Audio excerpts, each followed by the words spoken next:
E nós voltamos com o tema quente desta noite, discutindo a internação compulsória de dependentes químicos. E temos aqui a presença do desembargador Antônio Carlos Malheiros, que também é coordenador dos juízes que estão trabalhando no plantão judiciário aqui na região central de São Paulo, e do Dr. Luiz Fernando de Oliveira Saraiva, secretário-geral do Conselho Regional de Psicologia. E antes de continuar aqui a nossa discussão, eu queria passar o resultado da enquete. E a gente sempre lembra que não é uma pesquisa científica, é apenas um reflexo do que as pessoas que estão assistindo ao programa acham sobre o assunto que a gente está debatendo. E a gente perguntou se as pessoas eram favoráveis à internação compulsória de usuários de drogas. E 57,14% disseram que sim, que são favoráveis à internação compulsória, e 42,86% disseram que não, que são contrários à internação compulsória. Quer dizer, um resultado bem apertado, acho que um dos mais apertados que a gente teve aqui no programa, né? Muito próximo, e que eu acho que reflete um pouco uma certa crença da população de que a melhor possibilidade de tratamento para as pessoas ainda é a internação. Não sei o quanto as pessoas conhecem da rede substitutiva dos serviços de saúde mental, CAPs, consultórios de rua, outras possibilidades em que as pessoas vão ser cuidadas, vão ser tratadas no seu território, na sua comunidade, na sua família. E um tratamento que é muito mais efetivo, traz resultados muito mais positivos na vida dessa pessoa.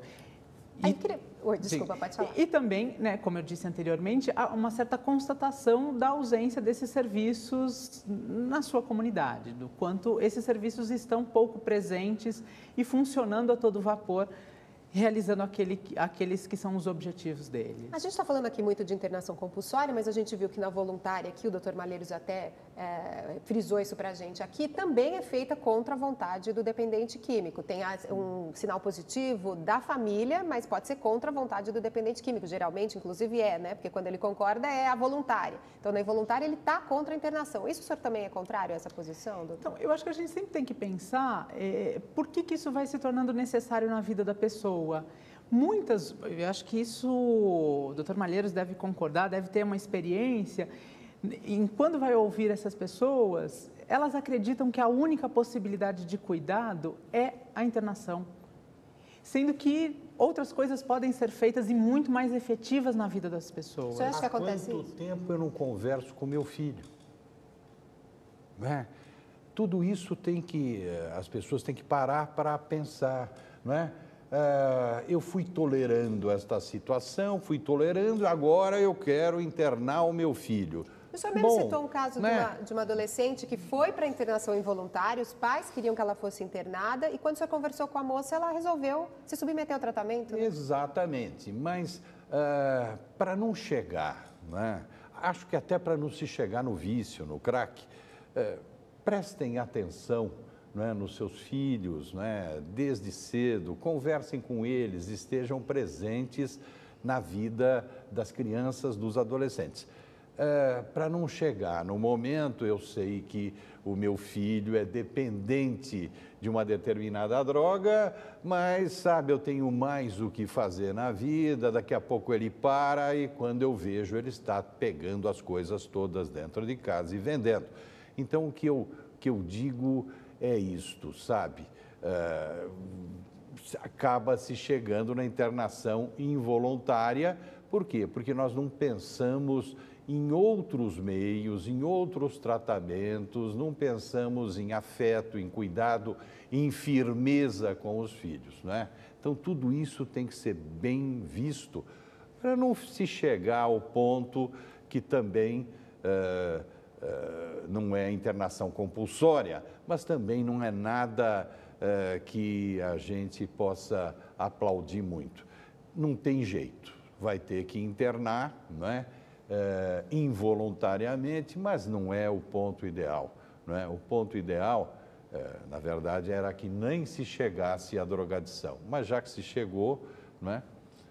Que a pessoa resolva se tratar por livre e espontânea vontade. Exatamente. Queria discutir com os senhores uma proposta que foi feita. O prefeito de Bogotá, na Colômbia, teve aqui esses dias no Brasil, criticou a proposta de internação compulsória e diz que ele é favorável, lá existe um problema enorme também com drogas, que ele é favorável à política de redução de danos, ou seja, o governo ofereceria tratamento e também ofereceria a droga em quantidades controladas, em ambientes monitorados e seguros para o usuário. Como é que o senhor vê essa possibilidade, doutor Saraiva? Então, a gente tem que pensar que as pessoas têm direito de escolha e direito de escolher aquilo que elas querem fazer com a sua própria vida também. Muitas vezes essa escolha é um pouco diferente daquilo que gostaríamos que as pessoas fizessem, né? Há consumos diferenciados de drogas e de álcool, né? Há consumos, né, para um uso recreativo e há consumos numa escala muito mais exacerbada em que a pessoa passa a depender disso e para viver, para fazer qualquer coisa. O problema é que a gente nunca sabe se vai fazer o uso recreativo até da bebida, do cigarro, ou vai acabar se tornando um dependente, né? Mas a gente pode olhar de perto na vida dessas pessoas qual o sentido dessas substâncias na vida delas e como que ela pode se posicionar e escolher o que ela quer fazer da vida. Então, o senhor é favorável a essa política? A política de redução de danos, ela é muito interessante porque ela torna o sujeito protagonista da sua vida, podendo fazer escolhas do seu tratamento, escolhas do que ele quer consumir, como ele quer consumir, de um modo mais saudável, que torne viável a sua vida e que torne menos precária a condição de vida dessa pessoa. Acho que isso é muito importante. E o senhor, doutor Malheiros, o que o senhor acha? Porque é uma proposta bastante polêmica. A gente já viu uma proposta parecida. Eu concordo integralmente, né? Em aplicar uma política desse tipo? Com certeza absoluta. Isso é sucesso absoluto na França, na Inglaterra, no Canadá. Há um filme maravilhoso que eu adoro, já assisti várias vezes, chamado Invasões Bárbaras, onde tem uma moça que é viciadíssima em heroína, não é?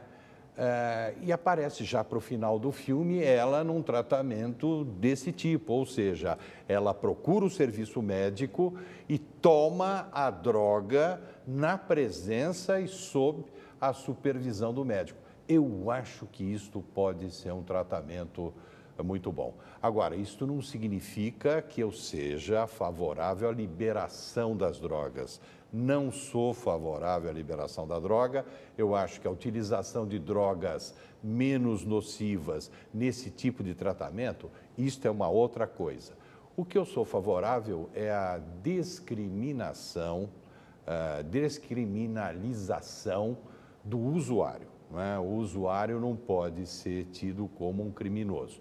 Atualmente já não é mais, né? Não, ainda é. O Código Penal ainda aponta o usuário... Mas ele é obrigado a se tratar, ele não é mais levado preso. Mas é levado para a delegacia, é liberado, mas ainda é tido como um criminoso. E fica com a ficha suja, como a gente diz, ou nem isso chega? Nem isso seja, mas no Código Penal ainda, nas leis penais, ainda ele é apontado como um criminoso. Isso eu sou contra, eu tenho para mim que o usuário não pode ser tido como um criminoso, ele é um doente. E essa é a proposta que está sendo feita agora até de alteração do Código Penal. Vai ter que ser votada ainda no Congresso e tudo mais, mas é a proposta que está sendo...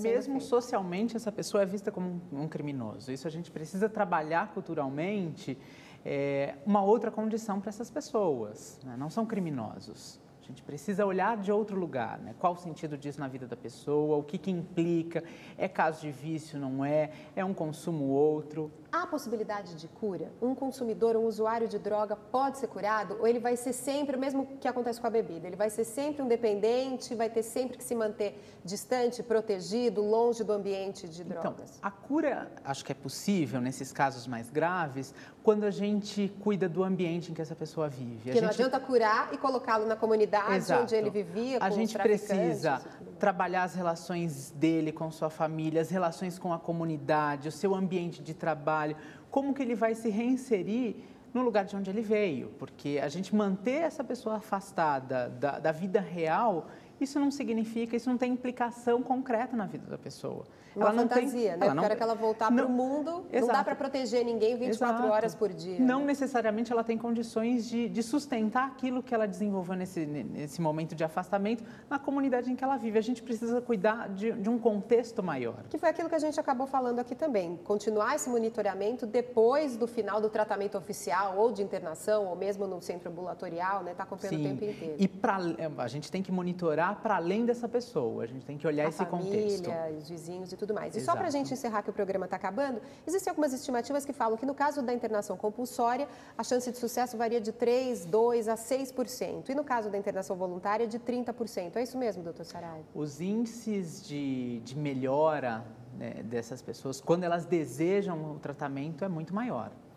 Acho que tem uma outra implicação do sujeito quando ele faz isso. Ele se torna protagonista, ele escolhe fazer, ele participa do seu tratamento, ele participa da escolha do que é melhor para a vida dele.